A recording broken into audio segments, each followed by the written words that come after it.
Sheshan Satatana Shaktana Sheshakaya Prasurtana Sheshan Autsukya Moharatidan Jakhana Yopurva Vaidyaya Namostu Tasmai.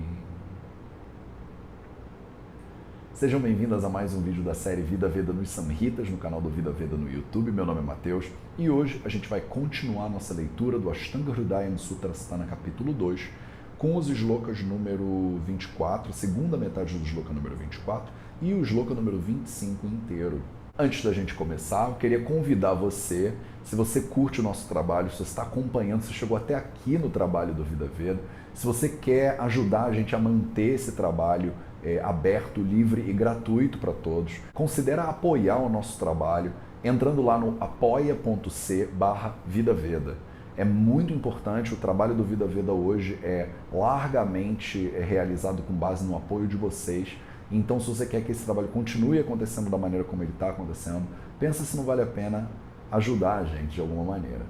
Bom, e a segunda metade do shloka 24 e o shloka número 25 dizem o seguinte: Vimukhanartinah kuryana vamanyetna kshipet upakara pradana syada pakara parepyaro sampadvipatsve kamana heta virshet phalenatu.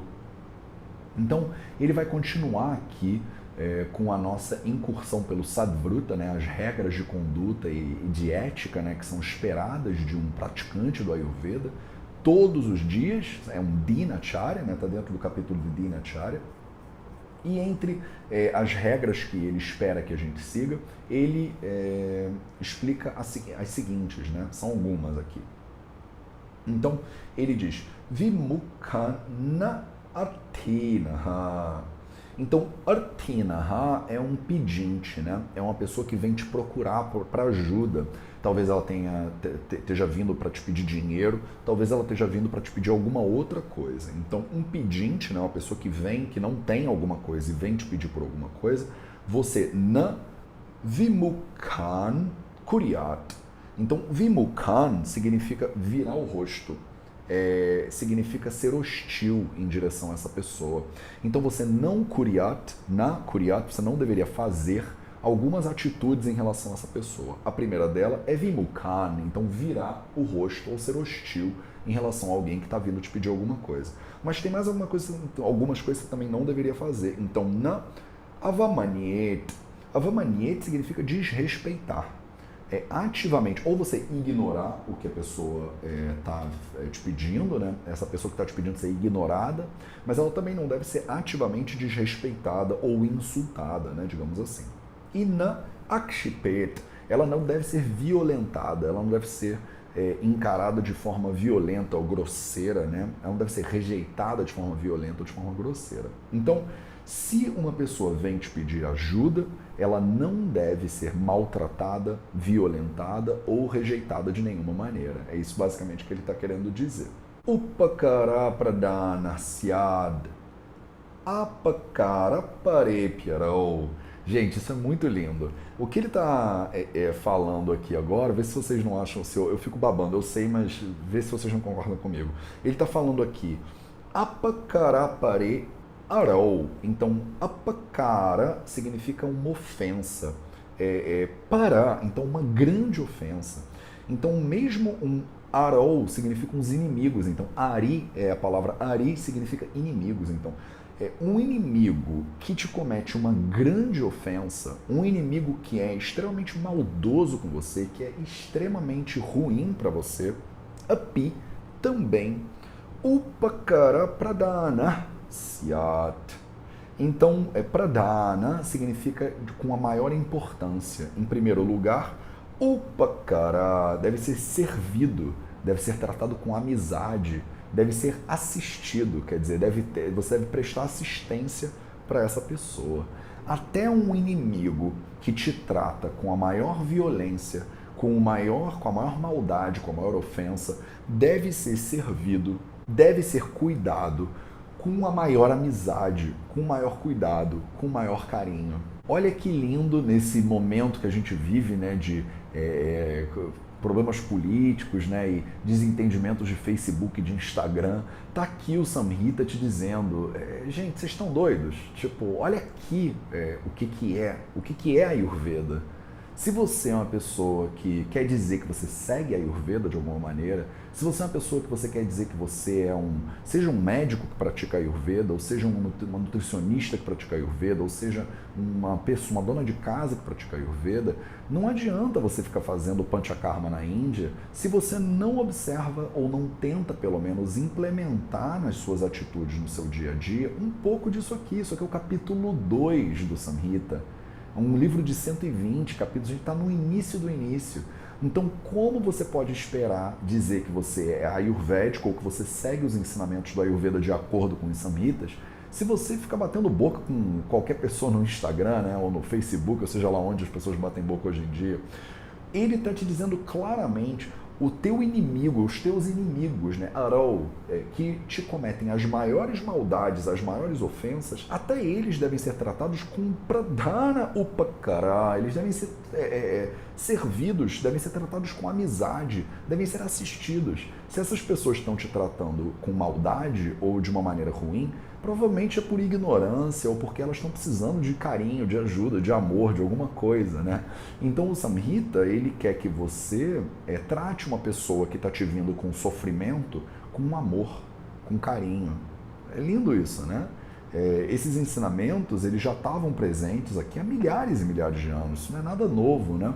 E se você quer dizer que você é ayurvédico de verdade, pratica pelo menos o Dinacharya, né? A gente volta aqui ao básico do básico, né? E ele ainda não acabou, né? Ele continua. Sampadvipatsve kamana. Então, sampadvipada é uma palavra que significa má ou boa sorte. No caso de tanto coisas boas ou coisas ruins. Então, esses dois opostos estão aí incluídos na palavra sampadvipada. Então, tanto em situações horrorosas quanto boas, tanto em situações de má sorte quanto de boa sorte, ekamanaha, a pessoa mantém uma mente, né? Literalmente é isso que significa. E o que quer dizer, né, quando em sânscrito a gente diz ekamanaha, significa que você mantém uma mente estável. É o que os budistas chamam de equanimidade, né? Você consegue ficar equânime, não importa que situação esteja se apresentando para você. Então, se você está numa situação de calamidade absoluta ou numa situação de sorte, de amor, de tudo de bom, você consegue se manter com uma mente tranquila. Isso é mais uma proposta. Esse Shloka está pegando fogo, né? Ele só está mandando coisas fáceis, né? Que todo mundo já faz no dia a dia. Então, imagina se vocês só colocarem esse Shloka em prática. Imagina se todo dia você acordar, dar uma lida nesse Shloka e pensar, tá bom, hoje eu vou botar um Shloka do Samhita em prática. E só esse Shloka do Samhita em prática. Imagina como a sua vida já pode mudar, mesmo que você não bote nunca nem um pingo de óleo no seu corpo. E ele ainda não acabou. Para terminar, ele diz, Heta virshet palena tu. Então, Hetou, que é a causa, né, das coisas, Irsheta. Irsheta significa Irshya, a palavra Irshya significa inveja, né? Então, Hetou Irsheta, palena tu Irsheta. Então, você deve invejar, se você quiser olhar para os gestos de outras pessoas, você deve invejar a causa da prosperidade da pessoa e não o pala, não a consequência. É meio, talvez, difícil para entender em português isso, né? Como é que eu posso explicar para vocês? O que ele quer dizer é o seguinte, se você vê uma pessoa que ela tem um carro sei lá, super caro, diz um nome de um carro caro aí para vocês, BMW, sei lá. Se você olha uma pessoa que tem um carro muito caro, uma BMW, você não deveria invejar a BMW.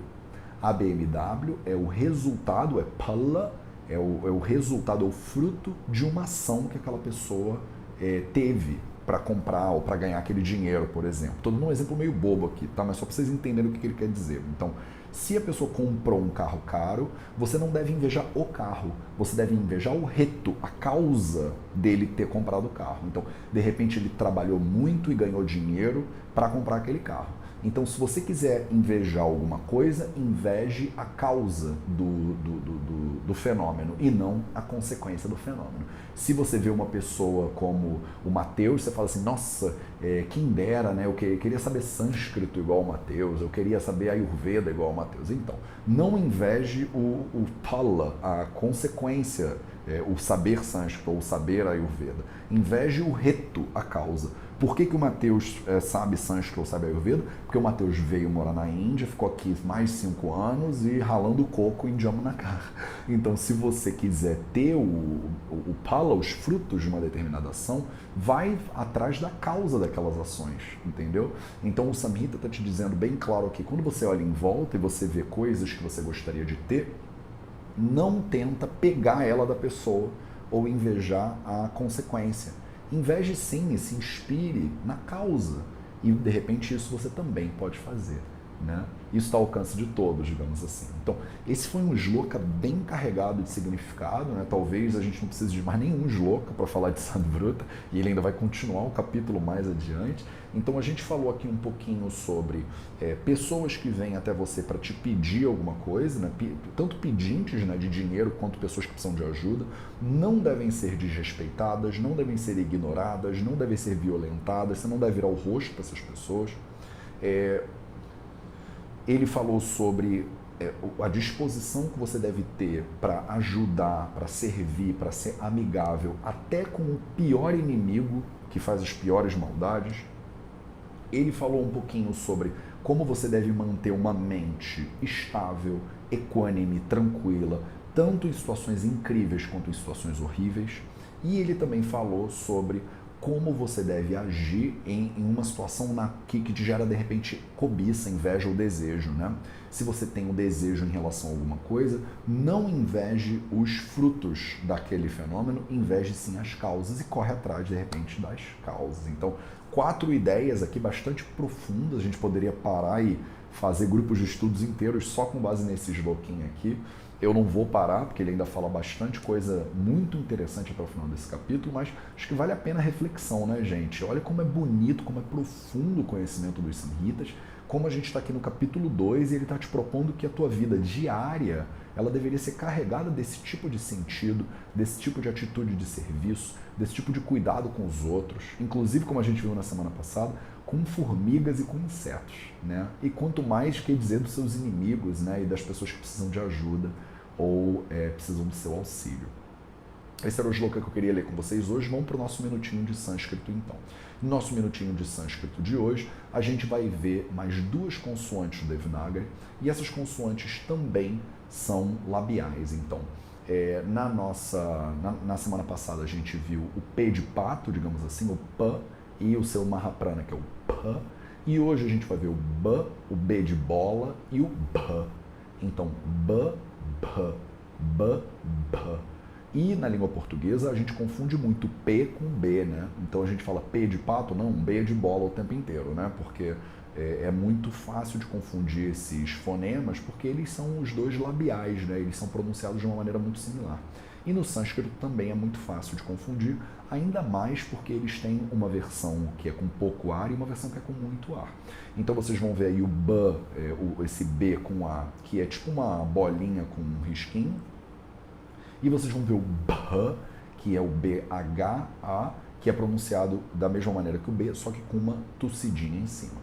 O seu dever de casa para a semana que vem é pegar essas consoantes e colocar as vogais também do lado delas, para você praticar bastante todo dia dessa semana, para você fixar bastante conhecimento.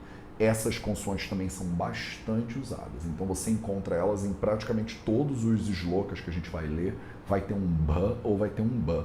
Então, aprende elas com cuidado para você poder identificá-las. A gente agora já tem um corpo de consoantes aqui bem robusto. Você já consegue identificar a maioria das consoantes e das vogais em todos os shlokas que a gente está lendo, e eu espero que vocês façam isso. Então, assim, quando eu começar a leitura do shloka, todo o início todo o início de vídeo, né, eu até incentivo que vocês pausem o vídeo e deem uma olhadinha no sânscrito, nem que seja um minutinho, e tentem identificar o que vocês já conseguem reconhecer e tal e tal. De repente vocês não conseguiriam reconhecer tudo, alguns de vocês já com toda tranquilidade, outros não, mas assim, dentro da sua capacidade, do seu conhecimento de agora, tenta identificar isso, brinca com o sânscrito. É assim que você vai aos poucos se tornando mais eficiente nesse reconhecimento e nessa leitura.